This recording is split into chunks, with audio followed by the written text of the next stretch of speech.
One thing I hear a lot is that in so many stories that I've heard, you'll get people either people who have watched maybe televised court televised trials, or who were there, and they'll say, "Oh, his attitude was not of someone who was innocent." They know exactly how you're supposed to respond, and that's what they said about. There were people saying the same thing about me. No, exactly that.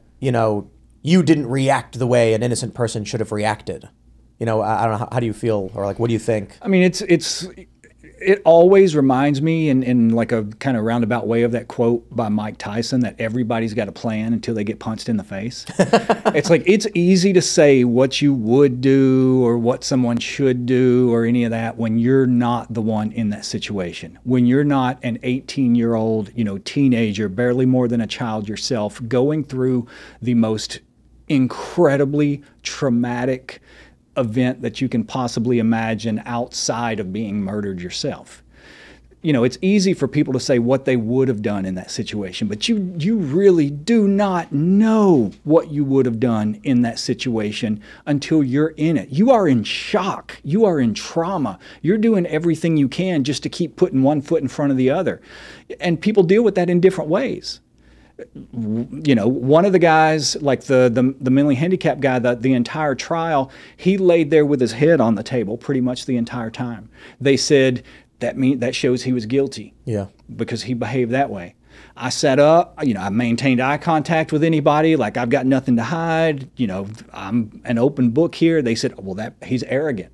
That proves he's guilty. There is nothing that any one of us could have done in that situation that someone wouldn't have taken as saying, oh, I'm reading their body language or whatever it is, and I think they're guilty. There's nothing that we could have done that someone wouldn't have said that. Jason looked like the most wholesome, like, small child ever.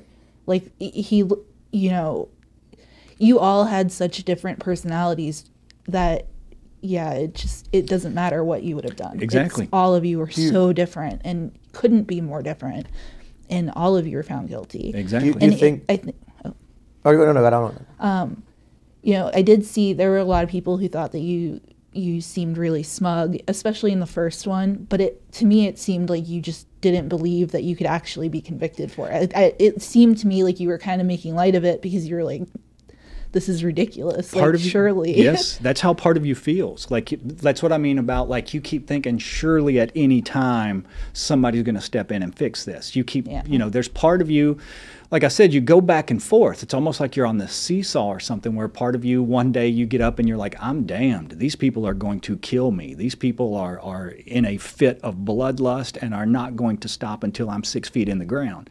And then the next day you get up and you're like, okay, And part of it, I think, honestly, is because we're raised on this diet of all these programs like Matlock and Perry Mason and all these movies where the truth always comes out in time and it manages to save people and all this kind of stuff. Like, we've almost been programmed to believe that stuff from the time that we're watching, TV as children. So that's still in you. You keep thinking, you go from like, these people are going to murder me, to these people can't do this to me because I didn't do this. And if I didn't do this, then it's impossible for them to prove that I've done something that I haven't done. An important lesson I've learned in my life, and I'm sure most adults understand, is that the world is comprised of human perspectives. It is not a world of mathematical fairness or unfairness. You cannot calculate it as simply, there are people who believe, well, this is the law. Mm-hmm. The law says you can't do it, so how could they do it? Well, I got news for you. The law was made up by people. Yes. And people can do anything they want. Yes. So there's so much of this world where you'll hear people they're confined by these rules and structures, but then there are people who understand that the rules and structures are just ideas that man has created. I guess what I'm trying to say is, exactly in your situation, so many people are probably believing the government wouldn't lie. Mm-hmm. They're here to protect us. Mm-hmm. The police are trying to stop the criminals. They wouldn't lie. Mm-hmm. And you have to explain to them, human beings could lie. And what if those cops are the criminals? But so many people live below that understanding. Yes. It's a scary thought, especially when you look at the government in any context. Yes. Paradise Lost, I think, was the moment. It's probably why I'm a writer now. It was like the moment where I was like, the justice system's corrupt, our government is corrupt. Like I was like 11 or 12, and I had always seen, you know, cops are the good guys, dare officers at school, all that stuff. And so at that moment, it like flipped in me. I think that's why I was so into like the Julian stuff and all of that, because I was like, you know, our justice system's bad. It's you know, it is better in a lot of ways than a lot of places in the country, but human beings are always the ones running it, and the justice system is only good as the scruples of the culture. So if you've got, you know, you look at some of these other countries, and you can bribe cops left and right. You get pulled over, you give them a bribe. United States, you offer a cop a bribe, you're probably going to get arrested, and he's going to be like, I'm not going down because you offered me a bribe. I got it on camera. You're under arrest. You can't do it. The issue, however, is that humans are still humans. And if it turns out the criminals are the cops, I mean, I don't want to get too political and get into too many current events, but there's a big story right now about police officers who killed a man after a traffic stop. And the insinuation is these cops may have been involved in some kind of criminal activity themselves. The assumption can't be that just because you're wearing a uniform or a badge or in government, you are somehow not human or different. When I was on death row, we had a cop on death row, a cop in New Orleans. What had happened was a woman had filed some kind of complaint against this cop, so he hired a hitman to kill her. Whoa. So this cop and the hitman that he had kill this woman were both on death row. Wow. And you know, like you're saying also about the law, like people have this idea like the law is cut and dry. The law says this, it says you can do this, it says you can't do this. And in reality, for just about any law that's on the books, you can find two that contradict it. Yep. This is why so many lawyers, like before they go into law school, they major in philosophy, because what it comes down to is not what the law says, it's who can make the more convincing argument. Yep. It's sales almost. Yes. I love this example. You can get pulled over for going through a yellow light. You can get pulled over for stopping at a yellow light. People, you know, it depends on the jurisdiction for sure.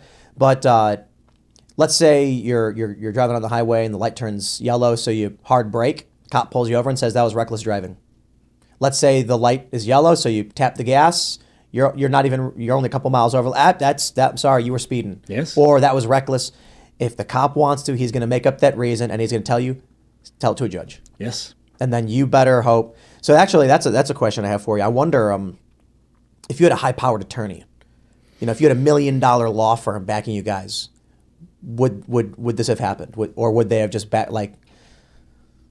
It's hard to say. I mean, I think if we would have had that level of money and prestige or power or whatever you want to call it, I don't think we would have ever been in that situation in the first place. I think the reason we were in that situation is because they considered us throwaway. You know, we were something that nobody was ever going to question. Nobody's ever going to miss these guys. Like, they're nobody. You know, these are people who live in poverty that have no kind of political connections or anything else. So nobody's going to question this. So it just feels like a component of the degradation of American culture. The idea that I love about America is that there's classes in this country, of course. You know, there's rich people, there's poor people. But you could come from the gutter and work your way up to the top. Mm-hmm. There's not supposed to be a person in this society that no one in the United States is supposed to be considered throwaway. Right. This is the country where you can be a white trash trailer park kid, and then one day the president walks by and you say, "F you, Mr. President," and they have to respect that you have the right to do that because you are not throwaway. That everyone in this country does matter. And that's what makes America so much better than many other countries, especially, you know, other countries that have overt class systems that you're not allowed to move through. Right. But it's the craziest thing to me that there are stories like this, and then there's that story of the affluenza. Have you heard of that one? Mm-mm. You know what I'm talking about, right, Cassandra? Yeah, the rich kid gets into whatever, the kid accused of rape. Yeah, he's caught, I believe, right? Yeah, I didn't and follow then it very the closely. Judge says something like he's suffering. Did the judge say affluenza? Or I think his lawyer argued it. I have no idea. They said basically that he's been so closely. pampered and so wealthy that he didn't understand what he was doing was wrong, so he shouldn't be punished. And they slap on the wrists. I mean, they're right now in New York City. You have people rampaging through restaurants. You have this viral video right now of a bunch of teenagers just ransacking a restaurant. These kids aren't going to go to jail. They're not going to get punished. this is, I mean, your story takes place 30 odd years ago, but 30 years ago. And this is what we're seeing is an anarcho-tyranny. Have you ever heard that phrase before? No. The idea being that there is chaos, but the state will enforce against you. And the way I view it is kind of like what you said. You were throwaway. So the state knows that there's low-hanging fruit. There's easy targets to make it look like they're doing their job. Law-abiding citizens who otherwise make a wrong turn, oh, well, that was an improper lane change. Here's a ticket. Oh, you were 5 over the limit. I'm going to pull you over. But you get some armed, criminal in a big city, and the cop says, well, I'm not getting shot. I'm not going to stop that guy. So you end up with cops who don't enforce the law where it needs to be enforced. You end up with cops who won't charge into the building to save the lives of children in a security situation. And then you'll end up with, oh boy, we got a very serious crime here, but it's too hard to solve, and the public's mad. Let's murder some innocent people to be done with it. Mm-hmm. Yeah. Where do you stand on the death penalty now? That's one of those things we had just started to talk about this and we stopped a few minutes ago, but it's really hard for me to say one way or the other just because I saw, like for example, the law says that you're not allowed to execute people who are mentally handicapped in any capacity. Whether it's low IQ or brain damage where they can't, or mental illness like extreme schizophrenia where they don't even understand, what's going on really, but they do. They still do all the time. Like I'll give you one example in Arkansas. There was a guy who, he was guilty. He killed his in-laws. He shot his mother-in-law and father-in-law and then shot himself in the head and gave himself a lobotomy, but he survived. Wow. But he was so mentally tore up after that whenever they got ready to execute him, they asked him what he wanted for his last meal, and he says pecan pie. They give him a pecan pie. He eats half of it, wraps the other half up, and says he's going to save that until after the execution. So this is a guy who had no concept of what was being done to him, and they're still killing people like that.